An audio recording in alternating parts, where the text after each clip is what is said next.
Hi, Shaw. How are you? Hey, Pearl, I'm doing well. Can you hear me okay? Yeah, I can hear you fine. So the question of today, and I thought you'd be the perfect person to ask this because hmm if you guys don't know, Shaw actually used to calculate child support. That's what you used to do. Yeah, I was a child support officer at a child support agency here in California. So I would do the guideline calculator and the DNA swabs and things. Yeah. So you had to see, all you saw marriages at the end. Not a lot of people really get to see the insights of what's going on. Yeah, I got to see the well, when they fell apart exactly. Yeah. So from your point of view, what parts of tradition are worth conserving? Well, I hate to be a pessimist, but I It's okay, I'm a pessimist too.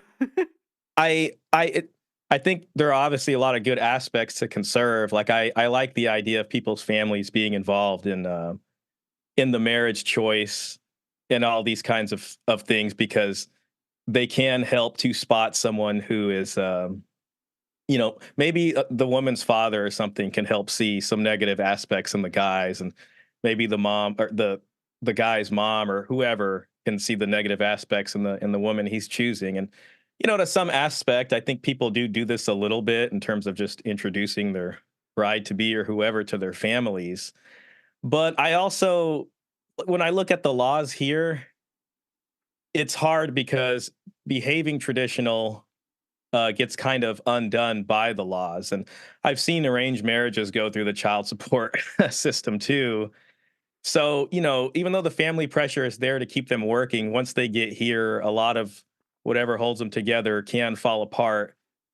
And so it's not immune to anything. But if I was going to try to conserve anything, I'd just say it's the family involvement, Mhm. especially when it comes to picking. But even typically in arranged marriages, at least from the cultural background I'm from, you still have to get consent from both parties for the marriage. But there are a lot of things that are similar here, like with red pill talking points and high value man and all this stuff. It's just the differences is the family is going to come and grill you about what you do for a living. Mhm. Are you a good suitor or not for the bride and all these kinds of things? And they're going to probably be a lot sharper at distinguishing that, and especially when it comes to marriage, you kind of are marrying the whole family. So you can see a lot of stuff from their family. They can try to pick out stuff from your family.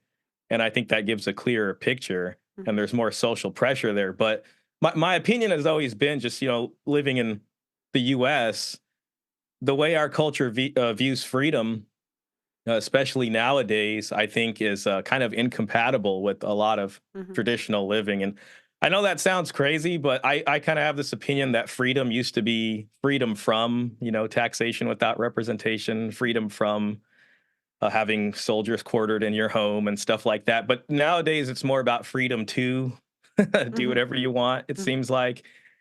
And it's hard to be traditional when people have the freedom to step outside of those bounds of traditionalism whenever they feel like it. So when it comes to aspects to preserve, it's really hard unless you see updates in the law that make things happen. And it makes me did you see this soft guy era stuff that's been going on Yeah, yeah. lately? it, Yeah.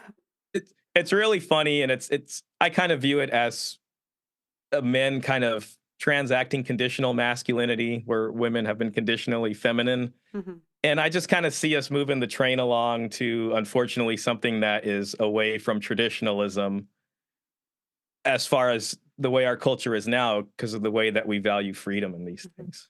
So what is there any adaptation that that we could do in the future? Like what do you think the future will look like for people that do decide to get together?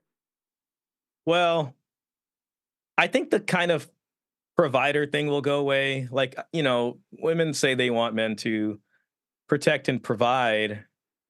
And well, I think now that we have equal opportunity employment and all this kind of stuff, the provider thing could get split in half. But Mhm. men, will probably still have to do the protection aspect of that, women, the nurturing.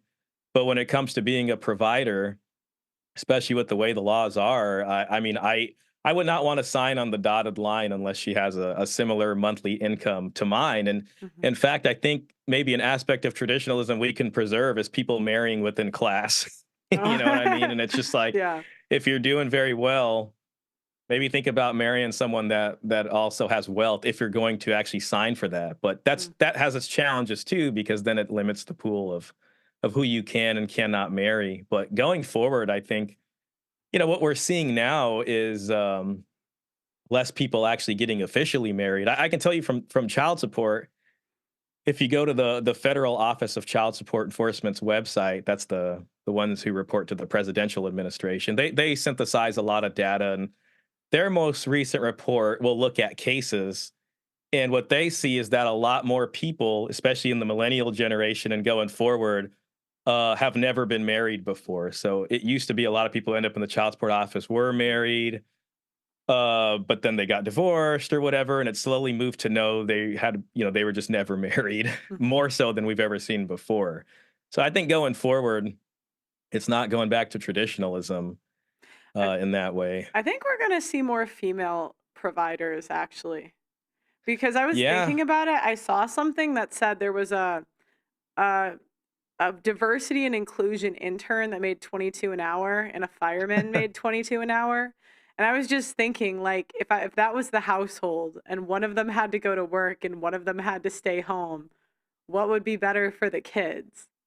I mean, Whoever's probably the bringing more money in. well, I was thinking like the mom working would probably make more sense because she's not putting her life in danger. You know what I'm saying? Because Oh yeah. there's all these useless overpaid jobs for women. I just think there's gonna be Yeah. yeah, I think there's just gonna be like a abundance of guys that just go to the gym and start marrying these chicks. Well, that's the funny thing about the soft guy era, because it's almost like men just kind of touting their hobbies and stuff they're usually shamed for as not being masculine. It's like, hey, buy me video games or whatever. But it's tough because, when I look at myself, like if I was going to sign on the dotted line, I date whoever, but if it came to marriage, then the question of how much do you make from the woman's side would be important to me. Mhm. And from a child support perspective, it's not even about how much they made in the past. It's really about how much they make now per month, because that's Right. what we use to calculate it. And then when you guys have kids, then she'll probably stop working, but then she can always go back to work and have some decent career option. Mhm. Now, that's the tough part, because there are those biological factors, that will limit who works and who doesn't. But Mhm. the most comfortable marriage for a guy is if you're marrying a woman who makes money, because then if she decides to leave, I mean, she's going to be paying you. And I know that's not traditionally masculine, but that's how I view things now. And I think with this soft guy era thing, a lot of Yeah. them are starting to pick up on that because Mhm. they're getting tired of watching guys get fleeced. Mhm. Yeah, And then yeah, I sorry. saw this article too that said men are going in debt from dating. It said people are, but we all know it's men. Like, come Yeah. on. Oh, well, yeah, I mean, if men are expected to pay for the dating Yeah. activities typically, and even on instinct, I always do. There are a few times where women are like, "Well, let me get it this time," and sometimes on pure instinct, I'm like, "No, no, no, don't worry about it. I'll Mhm. get it," just because that's what I'm conditioned to do. But if you're a guy and you're dating a lot, then yeah, it's gonna add up. Mhm. So Yeah, well, thanks for calling in. Um, yeah, no worries at all. I Um, you're always a pleasure to have on. So any other thoughts, just let me know. Any show, feel free.